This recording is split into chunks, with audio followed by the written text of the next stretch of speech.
गं गणपते नमः। ஓம் ஸ்ரீ ஜடாமுனீஸ்வர சுவாமியே நமக. ஓம் ஸ்ரீ குருவாயூரப்பனே நமக. அனைவருக்கும் அன்பு வணக்கம். அமுதா அமுதா, காஃபி கொடும்மா, டைம் ஆச்சு என்று குரல் கொடுத்தாள் ஆழ்வேன். இந்தாங்க காஃபி குடிங்கோ என்று தந்தாள் அமுதா. என்னப்பா இது, இன்றும் உங்களுக்கு வேலை இருக்காப்பா? இன்று மே 1 தொழிலாளர்கள் தினம் அல்லவா கேட்டான் மகன் மனோ. ஆமாம்ப்பா மனோ, இன்று நீ சொல்வது போல் தொழிலாளர் தினம்தான். ஆனால் விடுமுறை விடுவதற்கு நான் ஒன்றும் முன்னை போல அலுவலகத்தில் வேலை செய்யவில்லை மனோ. நான் வேலை செய்வதோ இட்லி கடையில். வயிற்று பசிக்கு விடுமுறை விட முடியுமா மனோ? பெரும்பாலும் விடுமுறை அன்றுதான் எங்க கடையில் வியாபாரம் அதிகம் இருக்கும். இப்ப 1 மாசமா எங்க முதலாளி சனி ஞாயிறு மற்றும் விடுமுறை நாட்களில் ஸ்பெஷல் ஐட்டம் போடுகிறார் மனோ என்றார் அப்பா ஆழ்வேன். அது என்னப்பா என்று கேட்டான் மனோ. காஞ்சிபுரம் இட்லி, தோசை, மசால் தோசை இவைதான் அந்த ஸ்பெஷல் ஐட்டம். ஏன் இதற்கு என்று அன்று மட்டும் நாங்கள் தனியாக ஸ்பெஷல் சாம்பார் ரெடி செய்வோம் மனோ என்றார் அப்பா ஆழ்வேன். அப்போ போன வாரம் நீங்கள் கொண்டு வந்த மசால் தோசை உங்கள் கடை ஸ்பெஷல் ஐட்டமா அப்பா என்று கேட்டான் மகன் மனோ. ஆமாம்ப்பா என்றார் ஆழ்வேன். நீங்கள் அப்பா கடையில் வாங்கினது, அப்பா கடையிலே தான் வாங்கிட்டு வந்தார் என்று சொன்னீங்களே என்று கேட்டான் மனோ. எனக்கே தெரியாதுப்பா மனோ. எங்கே மனோ நான் உங்க அப்பாவிடம் பேச முடிகிறது? காலை 5 மணிக்கு எழுந்து குளித்து ஒரு காஃபி குடிச்சிட்டு கடைக்கு 6 மணிக்குள் சென்று விடுவார். மதியம் கடை முடித்து வேலைக்காரி வேலம்மா வந்து பாத்திரங்களை தேய்த்து எடுத்து வைத்த பின் தான் கடையை அவர் மூடிட்டு அவர் வீட்டுக்கு வர மதியம் 2 மணி ஆகிடும் மனோ. மதியம் சாப்பிட்டு பேசிக்கொண்டிருக்கும் போதே அவர் தூங்கி விடுவார் மனோ.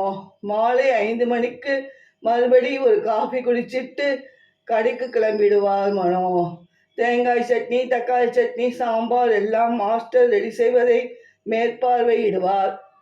பிறகு 6 மணிக்கு மேல் இட்லி ஊற்ற ஆரம்பித்து விடுவார் மனோ. இரவு அவர் வீட்டுக்கு வர 11 மணி ஆகிடும் மனோ என்றாள் அம்மா அமுதா. உனக்கு இது எதுவும் தெரிய வாய்ப்பே இல்லைதான். ஏனென்றால் நீ சிறுவயது முதலே சென்னையில் என் தம்பி தருண் வீட்டில் தானே தங்கி படிக்கிறாய் மனோ. லீவில் நீ வந்தாலும் இங்கே இருக்கும் என் தங்கை தனுஜா உன்னை அழைச்சிட்டு போயிடுவா. இப்பத்தானே நீ டிகிரி முடிச்சு வேலைக்கு போய் முதல் மாத சம்பளத்துடன் வீட்டுக்கு வந்திருக்கே மனோ. இப்போ நீ பெரியவன் ஆகிவிட்டாய். அதனால் மனோவை ஒரு நாள் என் வீட்டுக்கு அனுப்புங்கக்கா என்று ஃபோன் செய்தாள் தனுஜா என்று சொன்னாள் அம்மா அமுதா. பாவம்மா அப்பா, இவ்வளவு நாள் என்னை கஷ்டப்பட்டு பணம் அனுப்பி படிக்க வச்சார் அப்பா. எனக்குத்தான் இப்போ 40,000 ரூபாய் சம்பளம் தர்றாங்களேம்மா. அப்புறம் எதுக்குமா அப்பா வேலைக்கு போகணும் என்று கேட்டான் மனோ. மதியம் 2 மணிக்கு சாப்பிட உங்க அப்பா வருவார். அப்போ நீயே அவரிடம் பேசு மனோ. நான் சொன்னால் அவர் கேட்கவே மாட்டார்.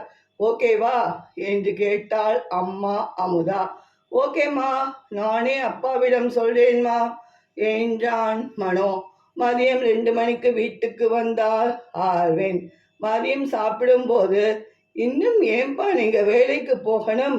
நான் தான் கை நிறைய சம்பாதிக்கிறேனேப்பா, அது போதும்பா நமக்கு என்றான் மனோ. தம்பி மனோ, நான் வேலையாக நினைச்சு போகலைப்பா. செய்யும் தொழிலே தெய்வம் என்று சொல்வாங்க. நான் கும்பிடும் தெய்வத்துக்கு சமமாக என் தொழிலை நேசிக்கிறேன் மனோ. அந்த சம்பளத்தில் தான் நான் உன்னை இவ்வளோ தூரம் படிக்க வைத்து ஆளாக்கி இருக்கேன் மனோ என்றார் ஆழ்வேன்.